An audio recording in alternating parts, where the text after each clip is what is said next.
Assalamualaikum warahmatullahi wabarakatuh. Halo semuanya, pada video kali ini kami akan menjelaskan tentang data flow diagram atau DFD dari sistem pencatatan keuangan pribadi yang kami buat sebagai bagian dari tugas proyek pengembangan perangkat lunak.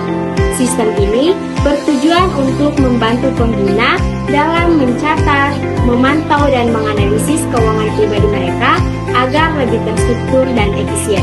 Halo semua, dalam video ini saya akan menjelaskan alur kerja sistem pencatatan keuangan pribadi. Teman-teman bisa lihat gambar yang ada di samping. Pertama, ada dua entitas utama, yaitu pengguna dan bank. Pengguna memberikan data seperti pendapatan, pengeluaran, dan tujuan penggunaan ke dalam sistem.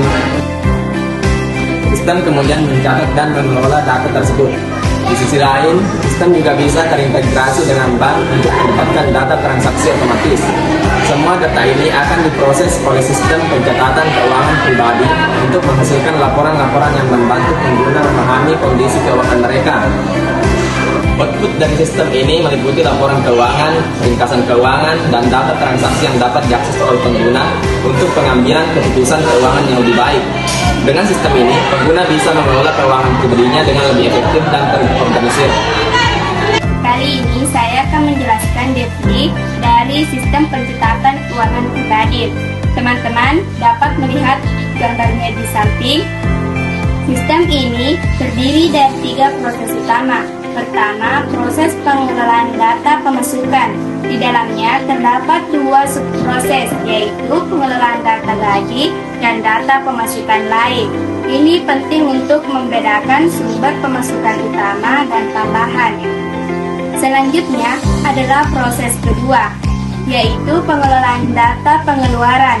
Pengeluaran dibagi menjadi 2, yaitu kebutuhan pokok seperti makanan dan tagihan, dan kebutuhan sekunder seperti hiburan atau belanja tidak rutin. Dengan sistem ini, pengguna bisa lebih sadar dan teratur dalam mengelola keuangannya.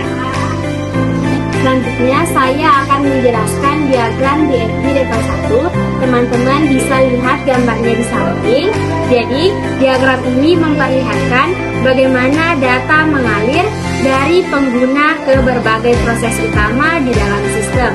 Pengguna menginput data ke sistem yang kemudian diproses dalam tahap pertama, yaitu mengelola data master. Proses ini menangani penyimpanan dari pengelolaan data akun dari pengguna. Selanjutnya, data transaksi yang dihasilkan akan dianalisis dalam proses pembuatan ringkasan atau analisis keuangan.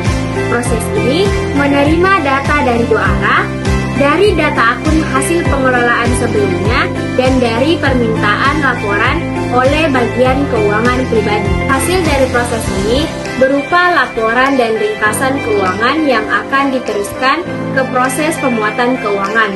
Di tahap akhir, laporan yang sudah lengkap akan dikirim ke pemilik keuangan sebagai pengguna akhir dari sistem. Dengan alur ini, sistem memastikan bahwa semua data keuangan yang dimasukkan dapat dikelola, dianalisis, dan disajikan kembali.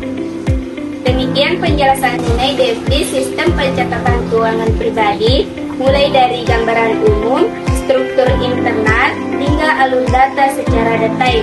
Semoga penjelasan ini dapat memberikan gambaran yang jelas tentang bagaimana sistem ini bekerja dan bagaimana data mengalir di dalamnya. Terima kasih telah menyaksikan video ini. Assalamualaikum warahmatullahi wabarakatuh.